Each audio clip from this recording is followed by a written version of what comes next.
كسور كنالك كوبعية كنال سبسكرايب أنشر لما سؤال هذا أخيرت وحرن channelka halkan waxaan rabaa inaan ku gudbiyo application kala duwan insha Allah waxaan rajeynayaa inaan mar walba socotaaniin waa kanaalka xirnataaniin waxaan ku diinayaa ma tahay mid isticmaala smartphone haddana datadiisu ay aad magaranaysaa datada uu cunayo ama lacagta marka uu ku shubo isla markiiba lacag badan oo telefoonka ka cunayo ma tahay haddaba waxaan kugu soo hadda jawaabtada tahay waxaan halkan kugu soo gudbinayaa qodobo badan oo aad telefoonkaaga u xiri karid inuu lacag badan ka cuno maadaama application badan ay telefoonkaaga furan yihiin marka warta waxaad samaynaysaa aan tegaynaa setting baan tegaynaa setting dokan saaga waxaad tegaysaa meesha datada soo program meel ku dhow oo leeyahay data usage data connection baa ku dhufanaysaa connection kabacdi waxaad tegaysaa waa kan meeshaan data usage data usage marka ay ku soo baxdo halkan waxaad ku arkaysaa data saver wataas data saver kaasi haday off ka tahay off haday ka tahay san amal waxaad samaynaysaa on baad dhahaysaa waxay ku sahlaysaa in data telefoonkaaga sida good application ku furan ay ku xafido wide applicationadii cunayay barnaamijka ama lacagtaada iska cunayay marka khadka afridba oo kuwa kan xirmayaan qaybtaas waa qaybta koowaad marka on baad dhahaysaa sidoo kale waxaad samaynaysaa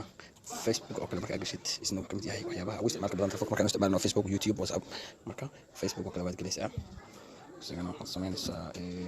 meeshaan yiraahdo saddexda qodob baad ku dhufanaysaa waxaad tegaysaa data saver meesha ku taalo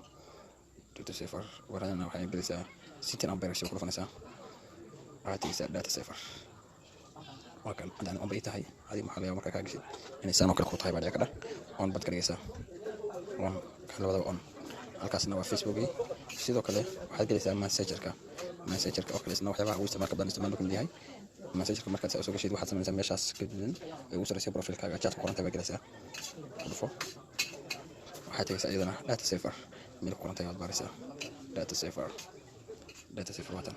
data saver iyadana kan on bay tahay adigaas amal bay ka tahay on baa leedahay iyadana ka soo qaybtaan waa messengerkii waxaan galaynaa qaybta WhatsApp oo kale WhatsApp markaad gashid waxaad samaynaysaa meesha saddex dhibcood ku dhufanaysaa